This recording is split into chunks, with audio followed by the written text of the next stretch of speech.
What is up, guys? On today's video, I'm going to talk to you about how being nice is actually killing you. Let's go! What is going on, guys? I wanted to take a quick moment because I'm noticing something happening with a lot of my friends. And I would say a lot of them are people that I would say lean a little bit more to the left, which is totally fine. But I'm noticing that a lot of what they think is a great idea, if you really press them, what they really care about is being perceived as nice. Now, regardless of whether you lean left or you lean right, being nice is going to kill you, and I'm going to explain why. Number one, being nice is about you. It is selfish, okay? Being nice means I care about how I am perceived. Most of the people that I talk to that care about being nice don't actually care about the person that they're trying to care for, vote for, or some kind of bill or legislation or something that they think is helpful. They don't actually care if the thing helps. They actually care more about whether or not they can say that they voted for said thing or that they believe in said thing, even if they get a bunch of data that shows, hey, what you're voting for or what you care about or what you're saying is important doesn't actually help people, it hurts people, okay? So what you care about is how you're perceived, how people think about you, the bumper sticker on your car, the sign in your yard, all of that stuff. Because you get to say, I voted for X, or I believe in Y.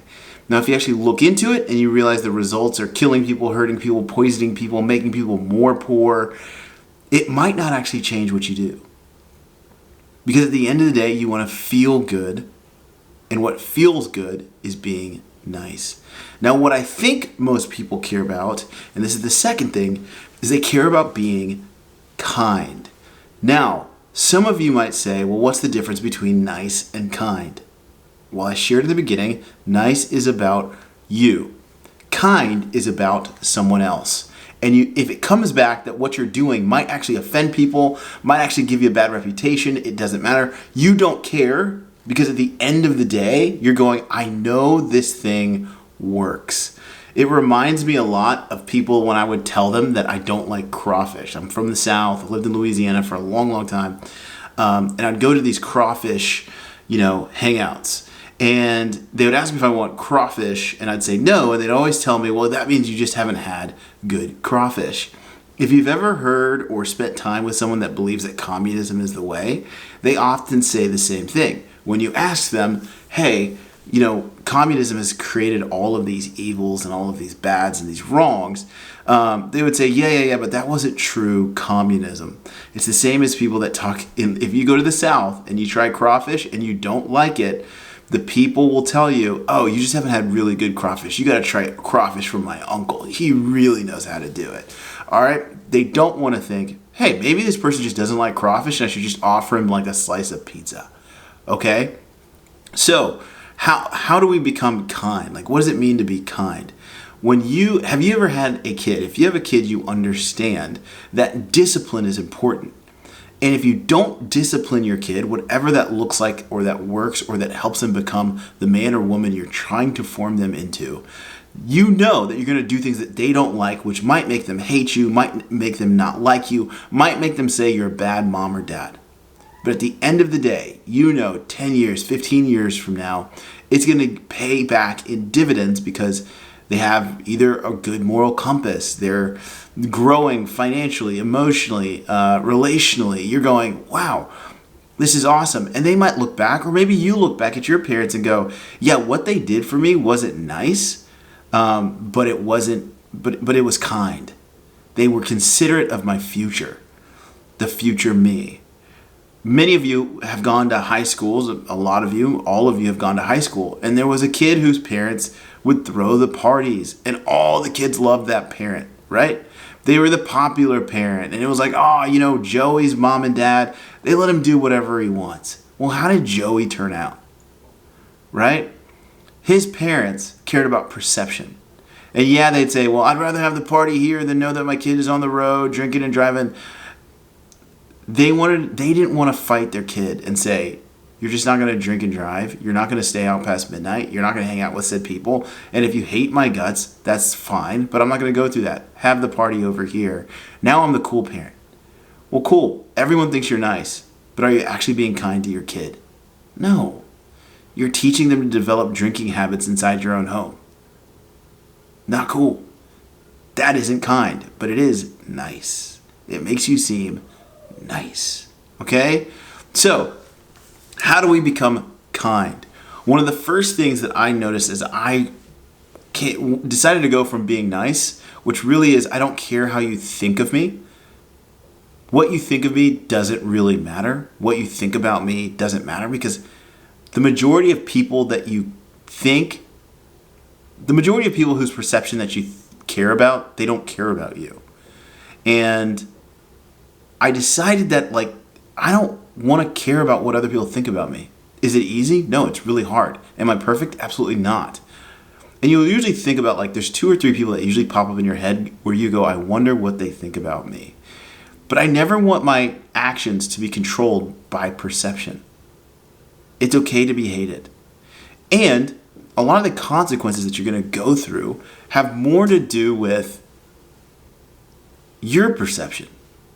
You will forecast, and this has a lot to do with fear, you will forecast into the future what could happen if people perceive you as a certain thing.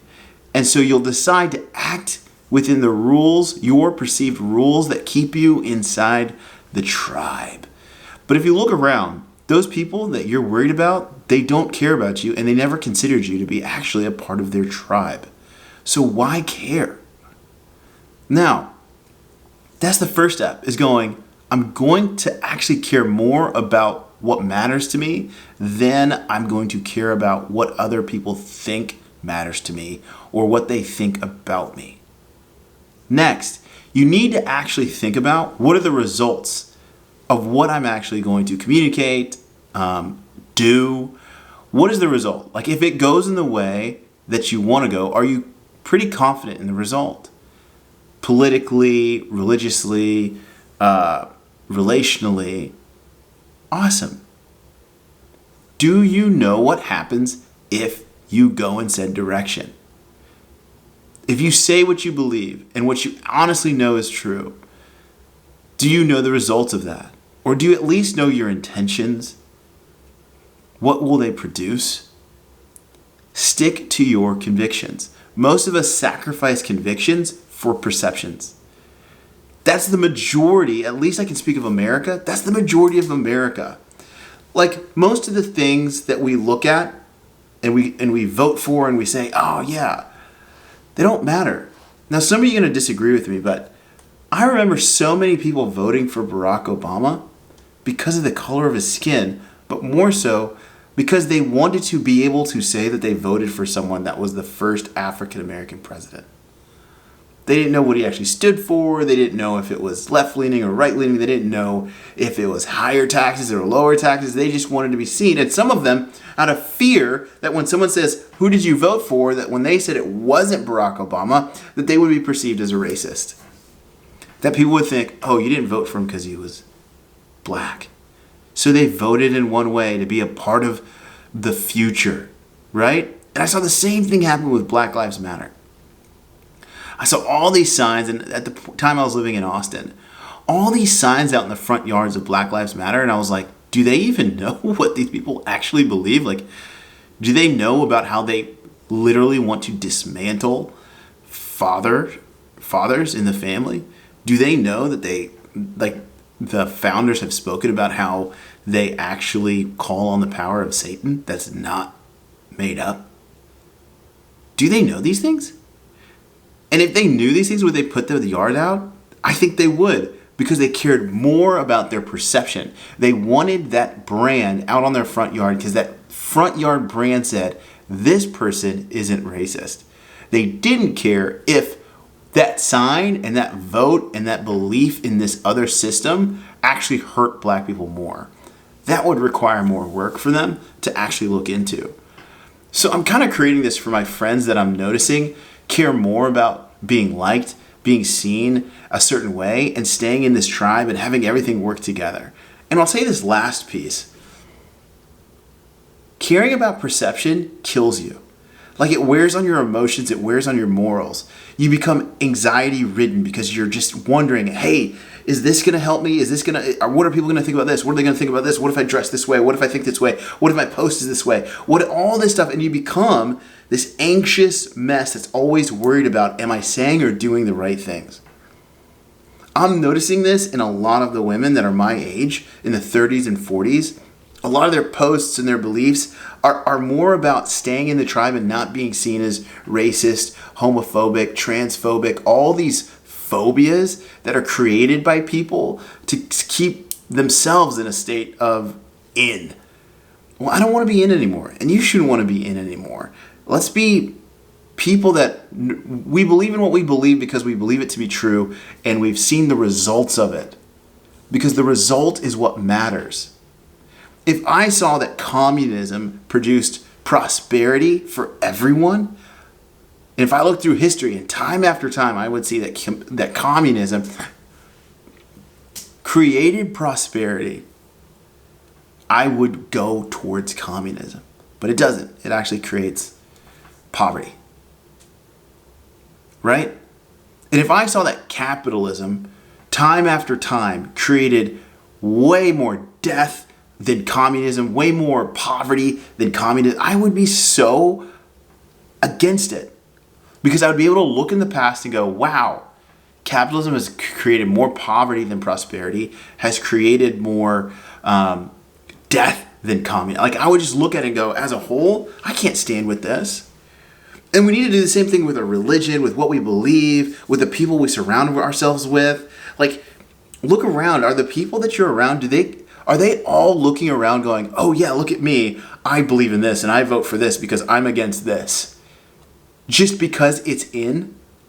I think this whole caring about, this whole desire to be nice, not only is it killing us, but it's making it to where we're in these communities of just fake people that are just crazy, to be honest. I think nice people are crazy. I think kind people are stable. And you need to look around and go, are the people around me, do they just believe in things because everyone believes in them and they want to stay in? And so they're trying to be nice by keeping a perception? Or are they willing to go against the grain? And I'm not saying with everything, but are they willing to go against the grain? Like, when I look at the track record of what they say they believe in and what they say, do I look at it and go, man, that might have been hard to say, but they said it? And I actually think they're right. Most of the people that we see as leaders are willing to say what they believe. And I think most of us need to stop worrying about what Susie, who hangs out with us and is vocal at our brunches or whatever we do, what she's going to think. And we need to think about what's best for us and what's best for our families. I'd rather be kind than care about what people think or whether or not I'm nice, because it's going to kill you. Let's go.